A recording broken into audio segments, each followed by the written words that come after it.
दोस्तों बीती रात ट्रांसलूनर इंजेक्शन पर सफलतापूर्वक लॉन्च होने के बाद अब हमारा चंद्रयान-3 चांद की तरफ बढ़ चुका है, जिसे हम इस पूरे मिशन के लिए एक काफी बड़ी सफलता के तौर पर देख सकते हैं। लेकिन अचानक से एक ऐसी खबर निकलकर सामने आई जिसने भारत तो भारत, अमेरिका और चीन तक के होश उड़ा दिए। क्योंकि अगर इसरो को ये जानकारी सही समय पर नहीं मिलती तो हमारा पूरा मिशन बर्बाद भी हो सकता था। और इस जानकारी को जुटाने में सबसे बड़ा हाथ चंद्रयान-2 का था। तो चलिए जानते हैं इस खबर के बारे में डिटेल में। लेकिन उससे पहले अगर आपने अभी तक हमारे चैनल को सब्सक्राइब नहीं किया तो चैनल को सब्सक्राइब करके बेल नोटिफिकेशन को दबा लें, जिससे हमारी वीडियो की नोटिफिकेशन आप तक डेली पहुंचती रहे। दरअसल दोस्तों मीडिया से निकल कर आ रही लेटेस्ट रिपोर्ट से इस बात का पता चला है कि जब इसरो के वैज्ञानिक चंद्रयान-3 के साथ कनेक्शन स्थापित करने के लिए सिग्नल भेज रहे थे, तभी हमें अचानक से 2 सिग्नल मिलने लगे। फिर थोड़ी छानबीन के बाद पता चला कि दूसरा सिग्नल असल में चंद्रयान-2 का है, जो 2019 में चांद की सतह पर सॉफ्ट लैंडिंग करने से मात्र 2.1 किलोमीटर ऊपर से क्रैश लैंडिंग कर चुका था।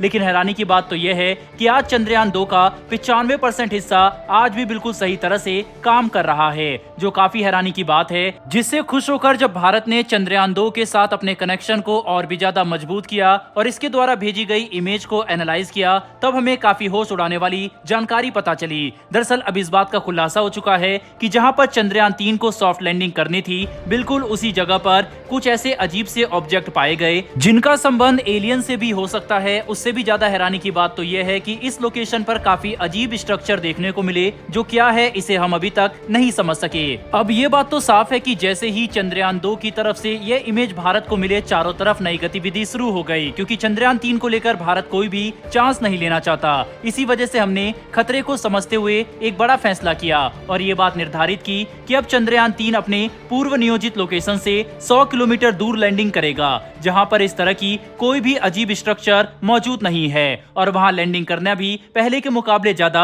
सुरक्षित होगा।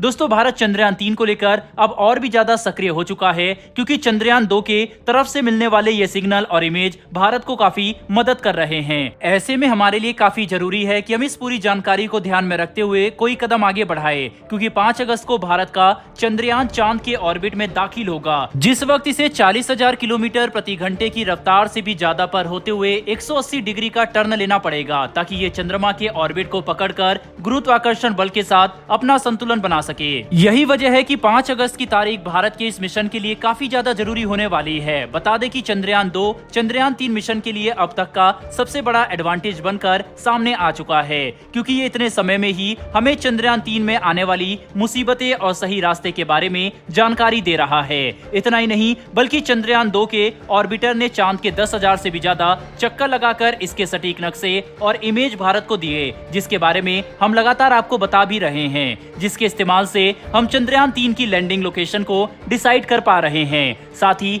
ये हमें चांद पर आने वाले सोलर विंड समेत कई अलग अलग गतिविधियों के बारे में भी जानकारी दे रहा है, जो हमारे इस महत्वपूर्ण लूनर एक्सप्लोरेशन प्रोग्राम के लिए घातक साबित हो सकते हैं, ताकि हम चंद्रयान-3 में जरूरी बदलाव पहले ही कर सके और ये पूरा मिशन सफल हो। क्योंकि इस मिशन पर 140 करोड़ भारतीयों के साथ साथ पूरी मानव जाति की उम्मीद टिकी हुई है। पर अब एक बड़ा सवाल ये उठता है कि आखिर चंद्रयान-3 चंद्रयान-2 से कितना अलग है और हमने इसमें क्या बड़े बदलाव किए हैं। तो दोस्तों सबसे पहले हमें ये समझना पड़ेगा कि आखिर चंद्रयान-2 फेल क्यों हुआ था। दरअसल हम ये तो नहीं कह सकते कि हमारा ये प्रोग्राम पूरी तरह से नाकाम रहा था, क्योंकि आज भी इसके अधिकतर कंपोनेंट बिल्कुल सही तरह से काम कर रहे हैं और भारत को मदद भी कर रहे हैं। लेकिन सॉफ्ट लैंडिंग के मामले में चंद्रयान-2 जरूर नाकाम रहा, जिसकी सबसे बड़ी वजह चांद के काफी खतरनाक वातावरण को बताया जाता है, जहां पर लैंडिंग के मामले में सिर्फ 37% ही सफल होते हैं। बता दें कि इसरो के पूर्व प्रमुख डॉक्टर सिवन ने चांद पर लैंडिंग के आखिरी 15 मिनट को टेरर मिनट भी कहा था, क्योंकि उस दौरान लैंडर के रॉकेट को बिल्कुल सटीक समय पर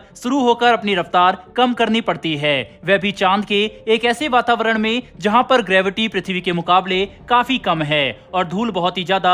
इतना ही नहीं बल्कि चांद का खराब मौसम, ऊंचे पहाड़ और गहरे गड्ढे भी पूरे मिशन के लिए बड़ा खतरा थे, जिसकी वजह से चंद्रयान-2 की लैंडिंग नाकाम रही। जिससे सीख लेते हुए भारत ने चंद्रयान-3 में काफी बड़े बदलाव किए। सबसे पहले तो चंद्रयान-3 में लगे इंजन की संख्या को 5 से घटाकर 4 कर दिया गया। साथ ही इसके लैंडिंग लोकेशन में भी नई जानकारी के बाद बदलाव किए गए। इतना ही नहीं बल्कि इसके कम्युनिकेशन सिस्टम और प्रोपल्सन मॉड्यूल में भी काफी बड़े बदलाव किए गए, जो इसे चंद्रयान-2 के मुकाबले काफी एडवांस बनाती है, जिसकी वजह से चंद्रयान-3 की सफलता की संभावना संभावना कई गुना ज्यादा बढ़ गई है। बहरहाल दोस्तों, इस वीडियो में इतना ही। अगर आपको ये इन्फॉर्मेशन और वीडियो पसंद आई हो तो वीडियो को लाइक करके हमारी आने वाली डेली ऐसी वीडियो के लिए चैनल को सब्सक्राइब कर बेल नोटिफिकेशन को जरूर दबा लें। फिर मिलेंगे ऐसी एक नई वीडियो के साथ। धन्यवाद। जय हिंद।